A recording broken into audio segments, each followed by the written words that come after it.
ఈ రోజు వీడియోలో బెల్లం కొబ్బరి ఉండలు పాకంతో పని లేకుండా చాలా చాలా ఈజీగా మరింత టేస్టీగా ఎలా తయారు చేసుకోవాలో నా స్టైల్లో చూపిస్తున్నాను. పూర్తి వీడియోని చూసేయండి. ముందుగా పాన్ లో 2 టేబుల్ స్పూన్ల నువ్వుల్ని వేసి లో ఫ్లేమ్ లో దోరగా వేయించుకొని ఇవి పూర్తిగా చల్లారిన తర్వాత మిక్సీ జార్ లో వేసి మెత్తని పొడిగా గ్రైండ్ చేసి పక్కన పెట్టుకోండి.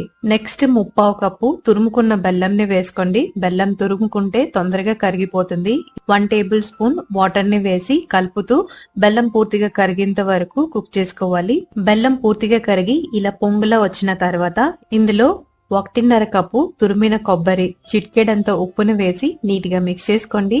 మధ్య మధ్యలో కలుపుతూ ఉండండి. కాసేపటికి పాకం కాస్త గట్టిగా అయిపోయి ఉండలా ఫామ్ అవుతుంది. ఇప్పుడు స్టవ్ ఆపేసి గ్రైండ్ చేసిన నువ్వుల పొడి, కొద్దిగా యాలకుల పొడిని వేసి బాగా మిక్స్ చేసుకొని కాస్త చల్లారాక నచ్చిన సైజులో కొబ్బరి లడ్డూల్ని చుట్టుకోండి.